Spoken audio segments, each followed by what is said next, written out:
Welcome back to my channel. For today's video, ito ang ating look for today. So, kung gusto nyo malaman kung paano ko ginawa ang look na ito, just keep on watching.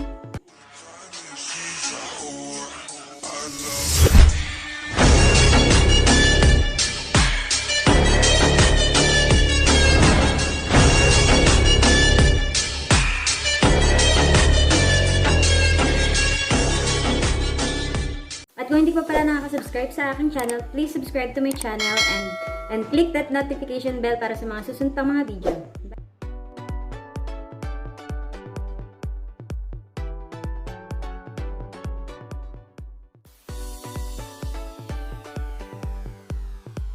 Ayan, tapos na ako mag-primer. Gagawin ko naman yun ay mag-color correct. Ito. Ako lang yung mga bukas ng kahapon.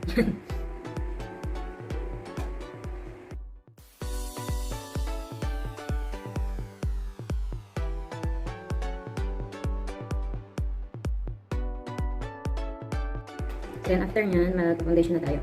Ito yung gagamitin ko, Revlon Color Stay in shade 200. Maputi yung gagamitin ko para ma-achieve natin yung gusto natin ma-achieve na kulay. Magmamaputi muna tayo. Hindi ako ganun kaputian. Ako ay isang mulina.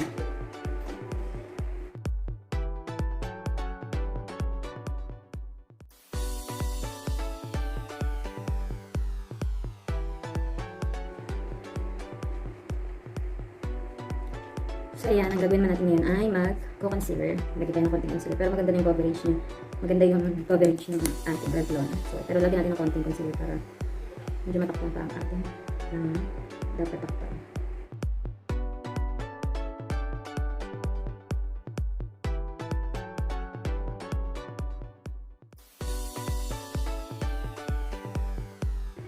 So ayan, after nyan, i-bake ko na siya gamit ito. Or isi-set ko na siya gamit itong fashion plan. I-bake natin yung shoulder natin ng ating buong mukha. Para magmukha tayo. Ang puting-puti.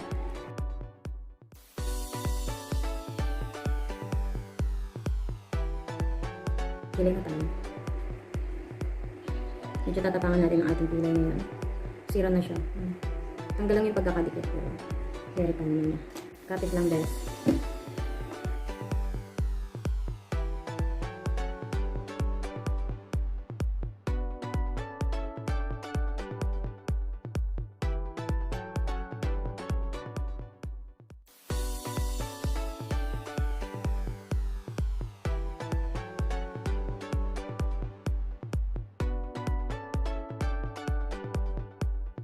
Yan, ililinisin natin yung mga lampas. Gamit itong ating concealer.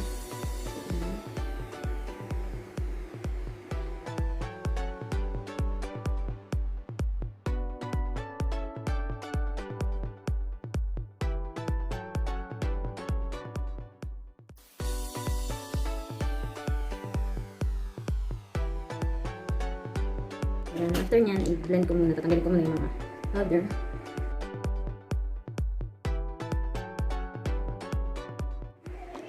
So yan, after nyan, eyeshadow na tayo. So first time ko itong gagamitin ko ay lipstick. So ito, kasi yung gusto ko ma-achieve na kulay, wala akong eyeshadow na ganang kulay. So ito yung gagamitin ko. Titingnan natin kung mag-work siya. First time ko itong gagawin. So, let's go.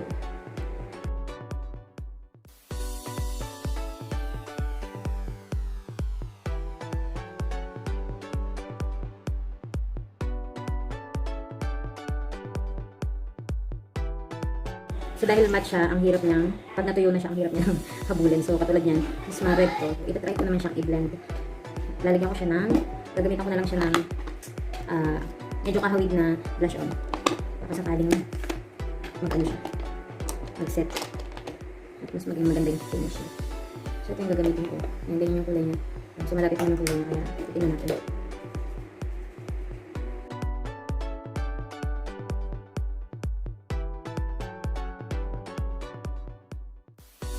Ayan, ang gagawin ko naman dito, medyo dark naman natin ng konti.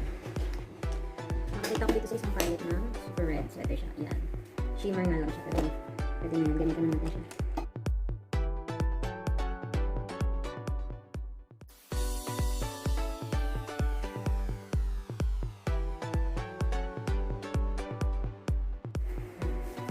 So, ayan. Namukha nag-work naman siya. Ang gagawin natin ngayon ay magkakatayo ng crease. Gamit ito yung concealer. Cut natin yung crease natin. Or half crease.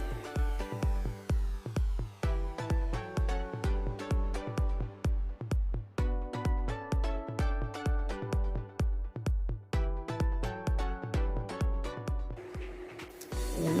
Dinalagyan natin siya ng shimmer. Yung paborito kong gamitin ito. Kasi pigmented siya. Tsaka ito na natin pinakamakintag ko sa matte palette ko.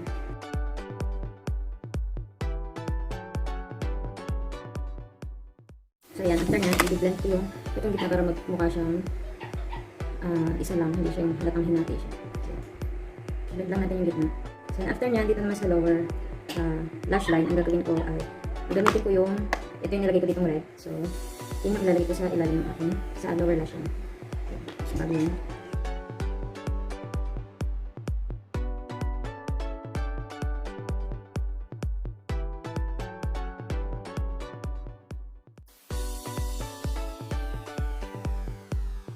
Tapos, mag-eyeliner ako sa baba at sa taas. So, ganito ang eyeliner ko. Mag-eyeliner ako sa taas.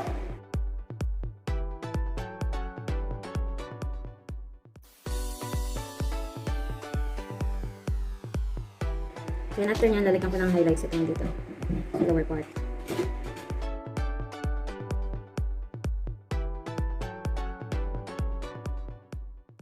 Meron naman tayo. Ito tayo ng wing.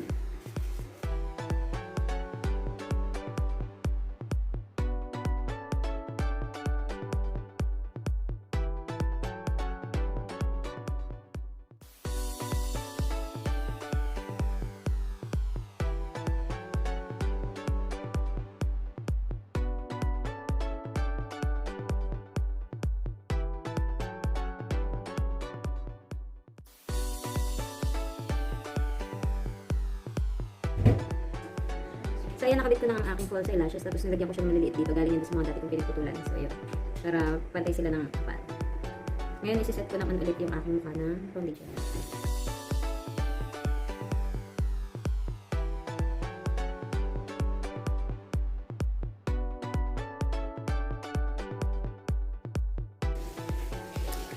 So, ayan. Ang next naman natin ay contour.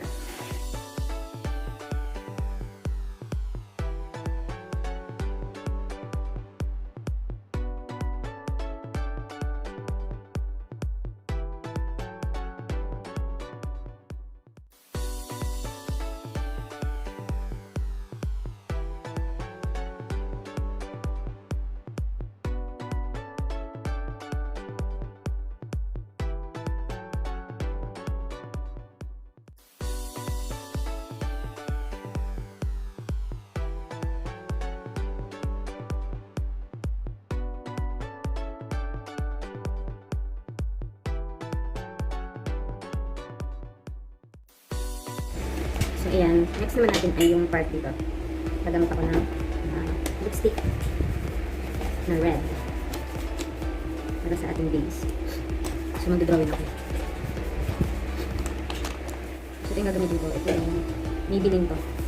So, hindi ko siya madalas ginagamit, pero ito yung itsura. Gamit ako ng manipis na brush. Yung mag-start ako ng drawing.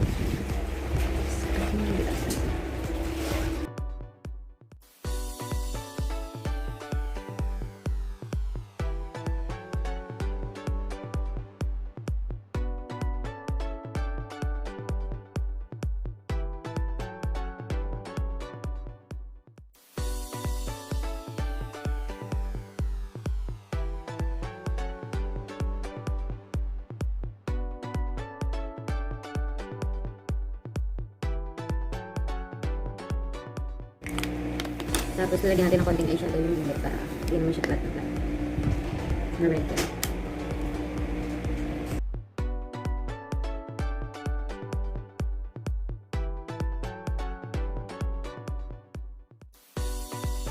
So ayan guys, ito na, tapos na yung aking part dito. Parang bloody tear. Luha yan na parang dugo. Gagawin ko naman yung parang mga ganito mga veins na maliliit. Ang ginawa ko dyan, gumamit ako ng ang tawag doon, foundation at saka black eyeshadow. Pinagalo ko siya para mas okay yung pigment niya. Kasi pag yung eyeshadow lang tapos babasahin ko lang ng tubig, hindi siya ganun ka-effective. So ito yun. So start tayo.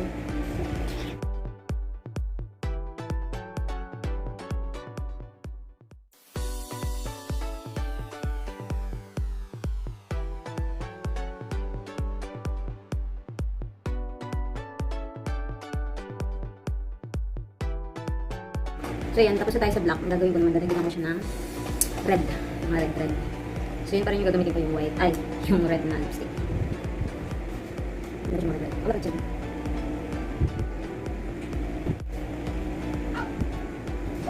So, ayan, tapos na yung mga veins natin. Ang gagawin ko naman ay mag-lipstick naman tayo. So, ang gagamitin ko ay ito.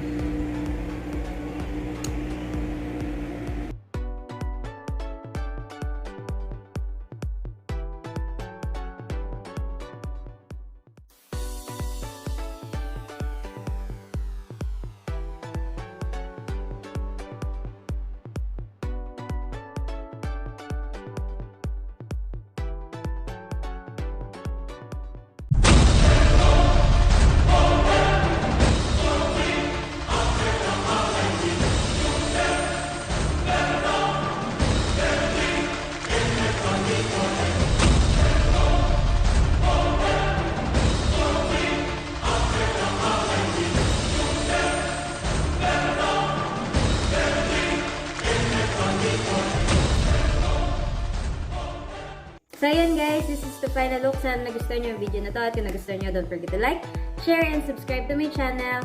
Bye, Dalen!